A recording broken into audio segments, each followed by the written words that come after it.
For a period of time, I was living all by myself in a house that my parents owned. There had been more homes when they'd first bought the place, but due to constant flooding in the area, a lot of the houses had been purchased by FEMA and then torn down. After that, lots of trees and shrubs and foliage grew in their place. The area then had very few houses anymore. However, they did have a lot of forested area now. My parents eventually moved out of state, but I stayed in the house for my last year of college, mostly because I could stay there for free now. Unfortunately for me, however, during that very same fall, my car suddenly stopped working. My university was in the city, and generally it took about an hour to drive there. This meant I'd have to find a new way to get to and from school. Luckily, there was a train station in the area, but it was at least an hour-and-a-half walk away from the house. I didn't have a bicycle or anything like that either. That meant I had to walk there in the morning and walk back from there in the evening, just in order to attend school. On one particular Tuesday, I had a late class. It was around 11 p.m. by the time I got off the train and began my long walk home. Not only that, but it had also begun lightly snowing while I was riding on the train. This meant there was a fresh covering of snow on the ground while I was making my hour-and-a-half trek to get home. It was so dark by the time I got to my neighborhood. As I previously mentioned, it was a fairly old neighborhood, so there weren't any lights other than the porch lights some houses had on. At least I knew once I got in that area, it would only be a few more minutes until I was in the warmth and safety of my house. The snow on the ground is important to know about. If you know that scrunching sound that it makes when you walk on it, that was of course the sound I was hearing while I was walking. At one point though, when I was walking down the darkest part of the neighborhood, I began to hear that very same scrunching from behind me. I was about to turn around and see if someone was behind me, but before I could, I heard a voice call out from the darkness. "Don't you dare turn around, or I'll kill you." I didn't know what to do. Of course, I decided not to turn around in that moment. I mean, I don't know if I believed the guy was going to kill me or not, but I was shocked and scared enough to not try and test him. "Keep walking," the voice instructed me. When I did, I heard the snow scrunching noises now coming from both of us. We were on the street that my house was on. There happened to be no other homes on that street either. It was very, very dark, and I was extremely terrified. I didn't recognize this voice, and I didn't know why he was walking behind me. I didn't know if he was serious about hurting me, or even if he had the ability to do so. It was a short walk through that dark street, but it was also the longest walk of my life. Something then happened that I still can't explain to this day. I could have sworn that at some point I'd stopped hearing the scrunching in the snow behind me. I was now right in front of my house, so there was a little bit of light now. I turned around and was completely shocked when I saw there was no one walking behind me at all. There wasn't a lot of light outside, of course, and it was very, very dark looking down that street. Someone could have been standing further down and I wouldn't have noticed them, or perhaps they'd slipped off into the woods. I really had no idea. The one thing I did know now, however, is that whoever had been following me had stopped at some point for some reason, regardless of how they'd done so. I didn't waste any time after that. I turned and sprinted up the driveway, ran into the house, and locked myself inside. My parents had left a gun in the closet of the bedroom that had previously been theirs, so I went and retrieved it. Sometimes, when I tell this story to people, they ask me why I didn't just call the police. What would I have told them? I heard a voice threaten me from behind. I didn't know who it was, where they'd went off to, or anything really. Thankfully, I also never had another experience like that again. I do have to tell you, however, that for a while, walking home from school that late at night was completely terrifying. I kept on wondering if something was going to come out of the darkness again. Eventually, I did get over it, but thinking about it now still freaks me out a bit.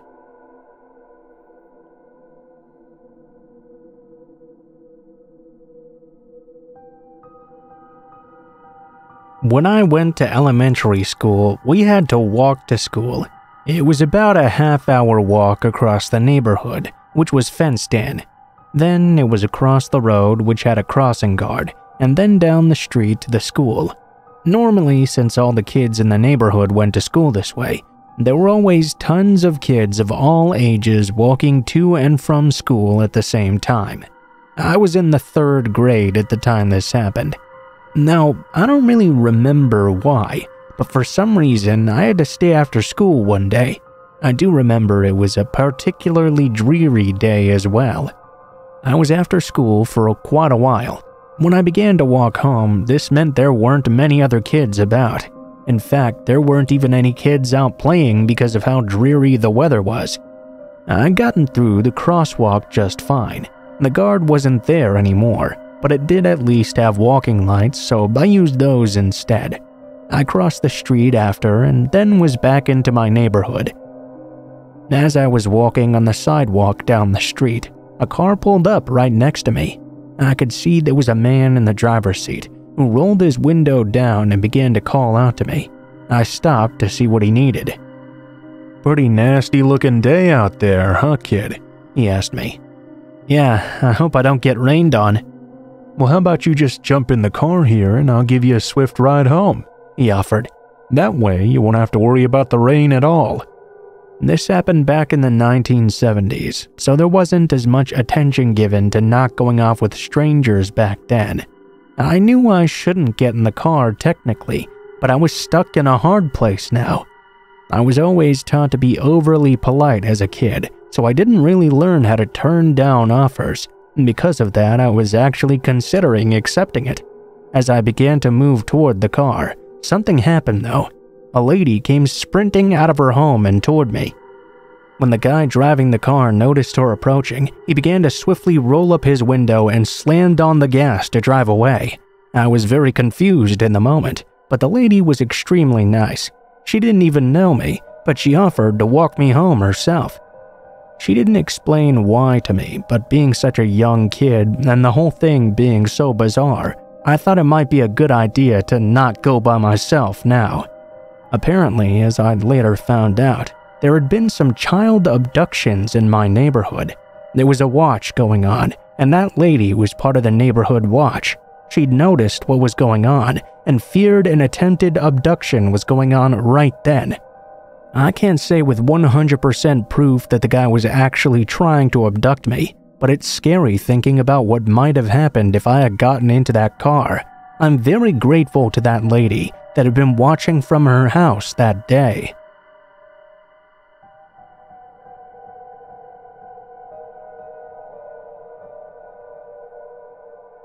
This won't be a particularly long story, but I had a really freaky experience once when I was camping. This was when I was at a summer camp actually.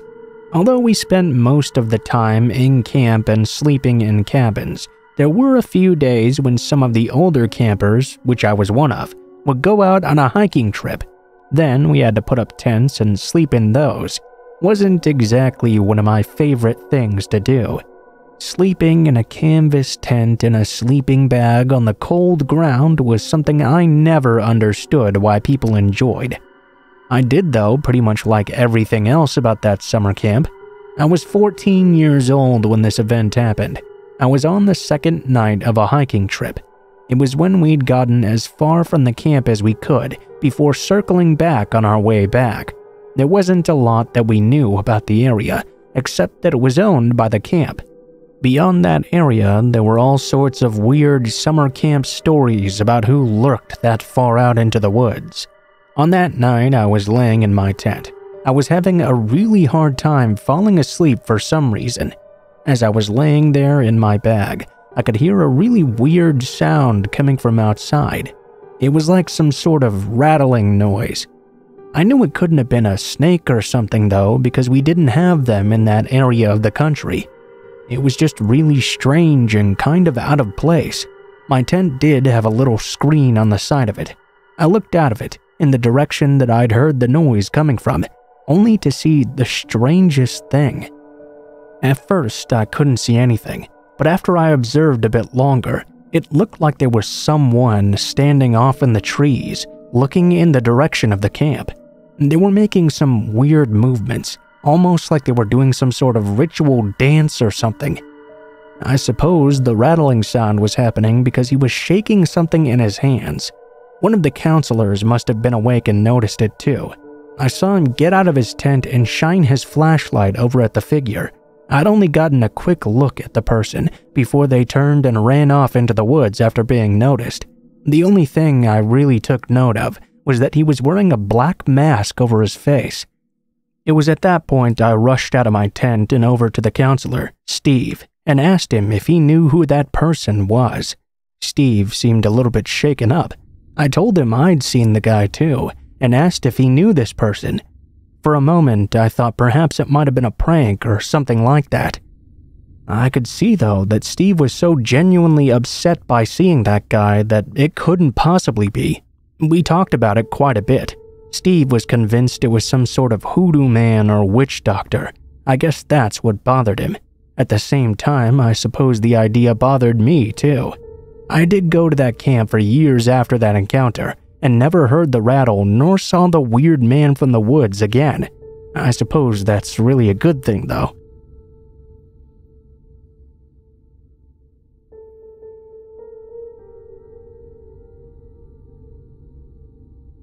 I really didn't share my dating life with my parents when I was a teenager. I thought they either wouldn't be accepting or they would keep on trying to pry into my life. Honestly, if I'd offered to share it with them, I doubt they would have been interested very much, though.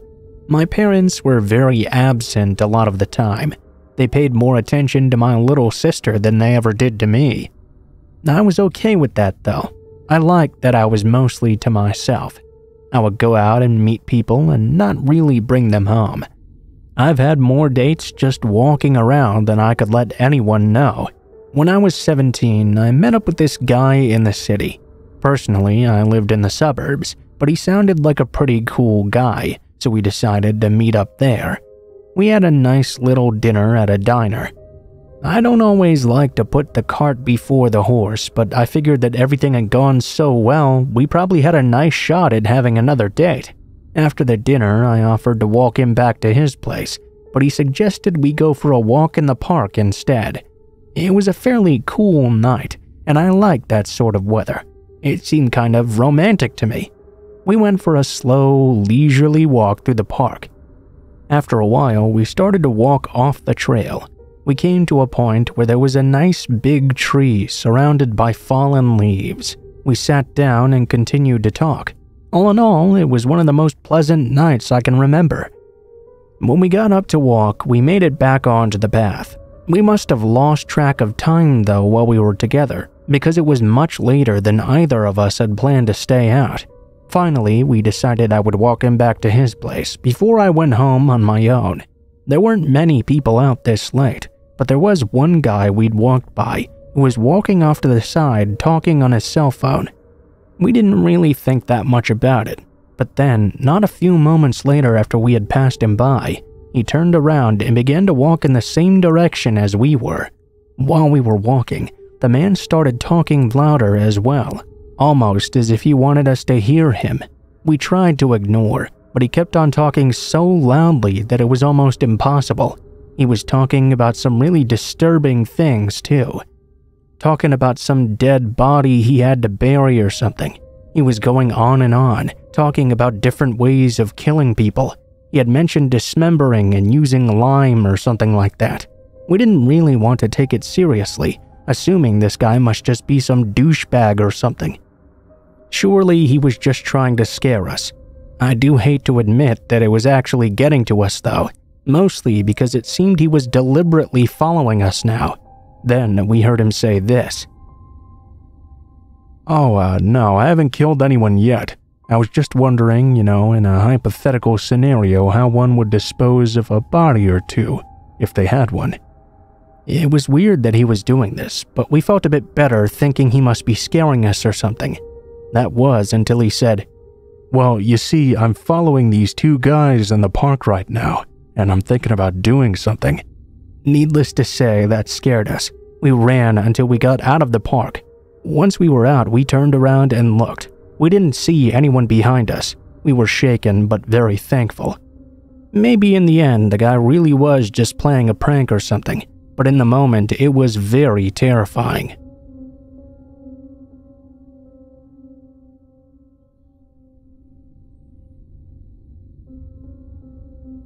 I was driving a shortcut from 29 Palms, California to Albuquerque, New Mexico.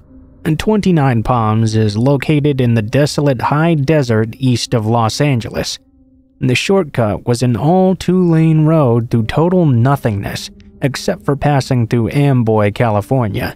Amboy is a nearly abandoned town anyway, as far below sea level as Death Valley. It also has a dormant volcano and lava field on one side, and a salt flat on the other. This meant at the time it was fairly deserted, and also rumored to be a hotspot for satanic group activity. I was driving by myself in the afternoon. I'd stopped by in Amboy and snapped a picture of the city sign, just to prove I was there to friends who had dared me to take that route to I-40. I hopped back in my car and proceeded to start driving up the mountain range between Amboy and I-40. Once I reached the top, I was driving north through a canyon with high grass on both sides of the road. Just up ahead, I could make out some things scattered across the middle of the road. As I approached, I started to slow down, only to see a red Pontiac Fiero stopped sideways across both lanes. There was a suitcase open with clothes scattered about everywhere and two bodies laying face down in the road. It seemed to be a man and a woman. I stopped 100 or so feet away, and the hair on the back of my neck stood straight up. Being a veteran, I reached under my seat and pulled out a pistol and chambered around. Something seemed very wrong here. It looked way too perfect, as if it had just been staged. An ambush, perhaps. Was I being paranoid? I could just tell something was wrong. Of course, getting out of the car now seemed unthinkable. It was the horror movie move. As I scanned the road, I saw a line I could drive by. I passed the guy in the road on his left and swerved to the right side of the woman, just behind the Fiero. Now I was on the other side. I drove the line just as planned. I passed the back of the Fiero without hitting it or either of the bodies in the road and continued forward for a couple of 100 feet. I slowed down so I could breathe a bit and let my heart reset its pace. Only, as I looked up into the rear-view mirror, I could see those two bodies had gotten up to their knees, and 20 or so people had emerged from the tall grass on either side of the road by the car and bodies. At that moment, my right foot smashed the gas pedal to the floor, and I did not let up until I had to slow down for the I-40 East on-ramp. I'll never know what would have happened to me had I gotten out of the car to check on those bodies, or stopped my car just a bit closer to them. Somehow, I'm quite sure it would not have been a good outcome. Sometimes real life can be much scarier than a movie.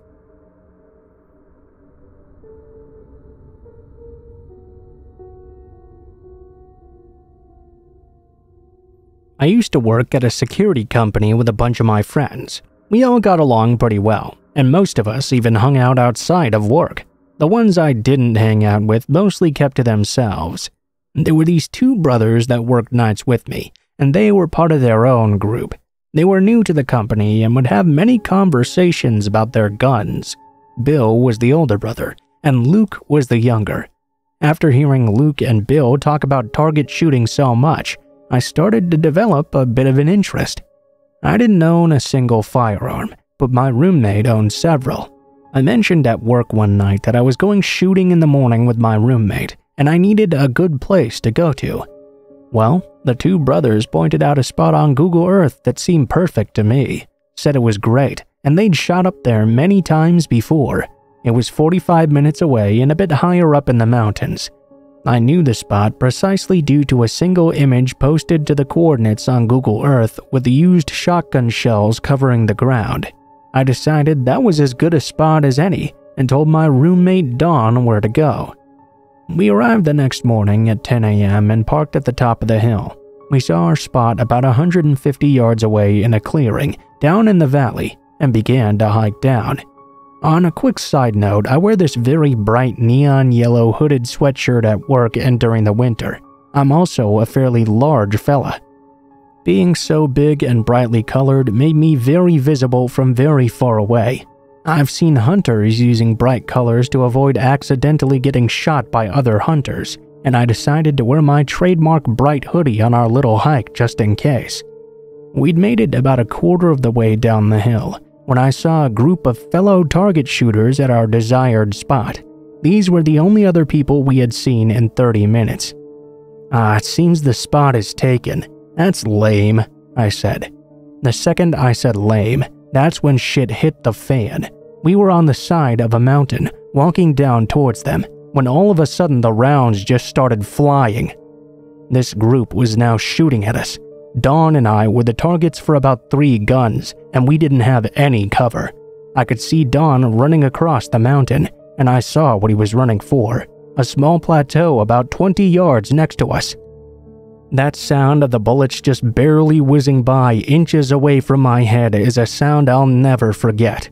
Movies don't do the sound justice at all, not even close. I still get chills just thinking about it now. The vibration in the air of the bullets chilled my bones. It made everything go slow motion, and it felt crystal clear. My adrenaline was kicking in. We made it to cover and hit dirt. We were pinned down, but at least we had cover now. I could hear what sounded like hundreds of rounds passing just over the lip of the plateau.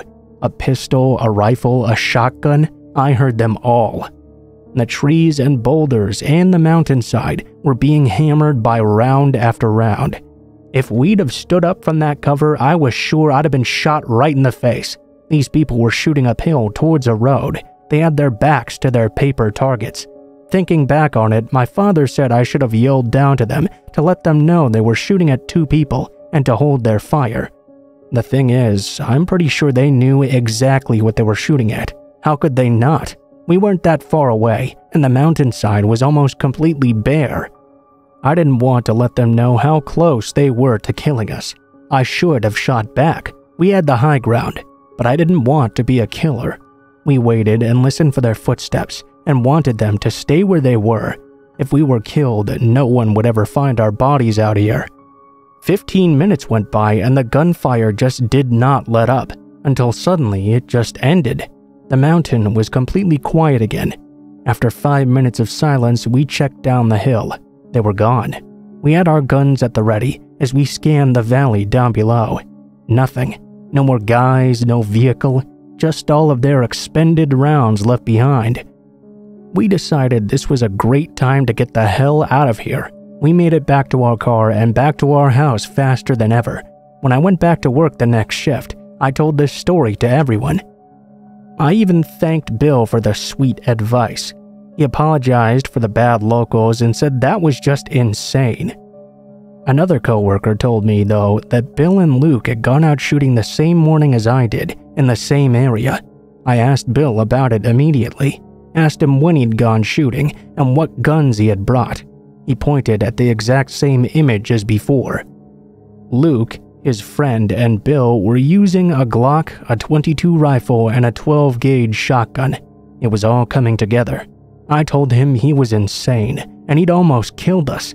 He denied shooting at us, even changed his mind about where they were shooting after a bit of questioning.